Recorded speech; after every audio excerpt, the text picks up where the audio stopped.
kelurahan aku dengan Bapak Don FS Abdul ST. Sebelumnya kami akan memperkenalkan diri kami masing-masing terlebih dahulu. Perkenalkan, kami dari mahasiswa semester 1 Ilmu Administrasi Negara, Fakultas Ilmu Sosial dan Ilmu Politik. Perkenalkan, nama saya Fujuli. Perkenalkan, nama saya Fujuli. Perkenalkan, nama saya Monika Mariansyah. Perkenalkan, nama saya Gloria Lorenita. Baiklah, dan pada saat ini kami akan memasuki pertanyaan dimulai dari saya lupa. Yang menjadi pertanyaan saya sebagai seorang pemimpin, nilai-nilai kepemimpinan apa yang seorang pemimpin laksanakan untuk pemimpin yang aktif dan vision? Kalau menurut kita sebagai pemimpin, pertama dia harus bijaksana. Bijaksana itu bukan berarti karena dia sudah berumur, tapi bijaksana itu datang dari perilaku dan pengalaman apa yang telah dia lewati. Jadi paling pertama itu harus bijaksana, karena dia harus melihat situasi dan menjawab itu situasi. Dengan situasi yang ada itu dia harus jawab apa yang harus dia lakukan, tindakan-tindakan apa yang harus dia pilih untuk ke dalam dan untuk keluar. Berarti untuk di dalam kantor itu sendiri, dan untuk keluar berarti untuk pelayanan masyarakat. Kemudian sudah bijaksana berarti dia juga harus yang menurut kita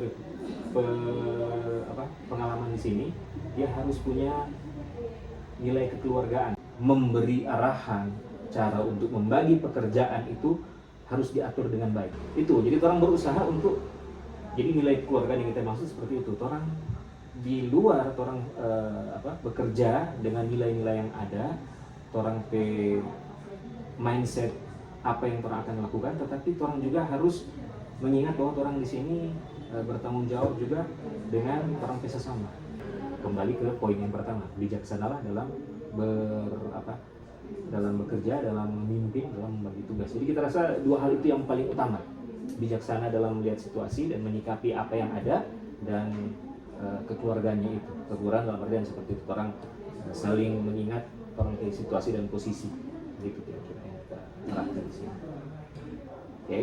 Dan untuk pertanyaan selanjutnya, bagaimana kondisi organisasi selama masa transisi ketika pemimpin tidak mengambil tindakan strategis? Tidak mengambil tindakan. Jadi kalau mungkin tadi kan ada maksud yang tadi dia bilang bahwa mungkin ada kekosongan kepemimpinan, begitu kan? Di sini pernah belum lama ini lurah yang sebelum ini dia pindah tugas. Jadi per 1 Agustus lurah yang sebelum yang lurah sekarang dia pindah tugas di provinsi. Jadi sudah bukan lagi pegawai Kota Manado, tapi sudah pegawai Provinsi Sulawesi Utara. Dia pindah. Nah, dari bulan Agustus sampai jadi 1 Agustus sampai 1 September itu kosong, tidak ada kepemimpinannya, ada lurah dalam pengertian. Nah, seperti yang DP aturan yang berlaku bahwa harus ada PLH atau PLT untuk mengganti kekosongan. Nah, dalam hal ini ketika ada kekosongan seperti itu, diangkatlah PLH yang dianggap bertanggung jawab pelaksana harian, PLH yang dianggap mampu bertanggung jawab menggantikan posisi lurah yang kosong. Beberapa kali dalam hal ini PLH sudah beberapa kali terjadi, dalam pengertian bukan berarti sama dengan tadi lurah itu harus nanti pindah kosong kong ada PLH. Beberapa kali juga lurah ketika tugas luar, waktu lurah yang itu dia tugas luar, dan dia harus tugas luar kira-kira 1 minggu, dan beberapa kali bikin begitu. BPPLH itu ditunjuk beberapa kali, pernah kita sebagai PLH, jadi sekretaris pernah jadi PLH, pernah juga ditunjuk pejabat kepala seksi dari kantor kecamatan Malayan.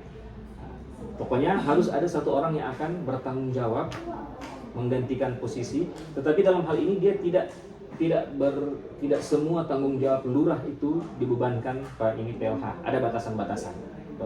Batasan-batasan itu nanti kalau mau ajukan pertanyaan bisa kita jawab di batasan-batasan. Tapi untuk sekarang kita bisa bilang gitu. Jadi PLH ini orang punya batasan-batasan sejauh mana orang bertanggung jawab dalam tugas menjabat sebagai lurah. Tidak serta-merta semua tanggung jawab lurah itu dibebankan pada orang, tapi ada batasan-batasan.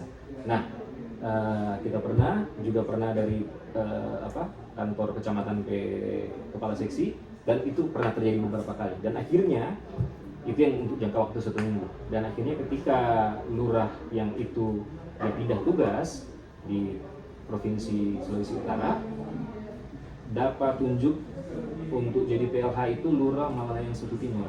Dia PLH di sini 1 bulan, jadi dari bulan Agustus itu 1 Agustus sampai pelantikan lurah yang baru 1 September di masuk sini. Dan ketika dia sudah dilantik, otomatis ini PLH yang menjabat di sini kembali lagi dari posisi. Tapi waktu itu yang mesti diingat, ketika seseorang mendapatkan tanggung jawab jadi PLH, DP tupoksi, tugas pokok dan fungsi yang sebenarnya sebagai apa itu tidak boleh ditinggalkan. Jadi sama dengan kita sebagai sekretaris waktu itu, kita sebagai sekretaris DP tugas tetap kita lakukan, tapi kita juga diminta untuk bertanggung jawab sebagai PLH lurah. Jadi demikian juga lurah itu. Jadi dia jadi 2 lurah. Lurah PDP Tampa di Malalayang Satu Timur, dan dia juga menjabat di sini sebagai PLH di Lurah Bahu. Jadi ada batasan-batasan. Tidak semua serta-merta semua tanggung jawab lurah itu langsung jadi DP tanggung jawab, tapi ada batasan-batasan. Begitu kira-kira. Boleh? Misalkan tidak ada yang mengambil tindakan strategis, gitu kondisi organisasi itu seperti apa? Tindakan strategis dalam artian tidak ada yang ganti. Ada yang mau tanggung jawab, tidak ada yang mau ganti itu. Gitu ya. Kalau secara aturan harus langsung ada yang ganti. Nah, kalau mungkin dalam pengertian dalam konteks yang berbeda, misalnya mungkin kita boleh kasih contoh ini sekarang. Ada orang satu kepala seksi yang kosong, tetapi dalam artian ini bukan posisi yang strategis dalam artian ketika posisi ini kosong, ini kepemerintahan akan pincang. Tidak. Nah, kalau dalam pengertian seperti itu masih bisa. Dalam pengertian gini, ini kepala seksi yang kosong ini, beliau itu meninggal dunia karena sakit. Jadi sini ada 3 seksi, yang satu meninggal, jadi tinggal 2. Beliau meninggal dunia karena sakit, memang dia sudah berumur dan dia sakit dan dia meninggal. Sampai sekarang masih kosong. Bukan berarti ketika ini kosong itu pekerjaan dan semuanya itu akan pincang dan akan berpengaruh besar dalam kepentingan dan keputusan-keputusan dalam pelayanan di kelurahan. Ya enggak? Kalau itu tidak seperti itu, tidak juga harus. Jadi ada pertimbangan-pertimbangan, ada beberapa posisi yang masih kosong dalam pengertian ini belum dilantik karena mungkin masih ada orang-orang yang harus dicari. Jadi ini posisi ini adalah kepala seksi kebersihan, dan untuk sementara yang mengisi DP bukan sama dengan tadi, dia tidak bertanggung jawab, tetapi DP tugas itu dihandle oleh DP staff yang bapak yang tadi. DP staff itu yang handle DP tugas dan tanggung jawab, tetapi bukan berarti dia kemudian bertanggung jawab jadi sama dengan kepala seksi. Kepala seksi itu harus dilantik. Jadi seperti itu. Jadi ketika ada kekosongan sama dengan itu, tetapi tidak dalam posisi yang kemudian akan berpengaruh besar dalam suatu perjalanan organisasi atau pemerintahan, masih bisa dalam pengertian seperti itu. Jadi ada kekosongan masih bisa sambil menunggu pelantikan yang baru, atau mungkin masih ada pertimbangan-pertimbangan untuk ditempatkan siapa. Tetapi kalau rupa tadi yang lurah itu karena itu penting kok. Jadi ketika kosong langsung harus ada PLH-nya. Jadi pada kita bilang ketika lurah ditugaskan keluar, ada tugas luar 1 minggu, langsung tunjuk PLH karena tidak boleh kosong, karena ada hal-hal yang harus ditentukan oleh lurah meskipun dia cuma sekadar PLH. Begitu. Tapi kalau kepala seksi kebersihan itu masih bisa. Begitu. Itu ada DP perbedaan. Begitu. Boleh? Baik, terima kasih. Pertanyaan yang selanjutnya, mengapa komunikasi terbuka itu penting dalam kepemimpinan? Pertama itu harus ada keterbukaan dalam orang pekerjaan. Ini kalau ke dalam ya, ini ke dalam dulu.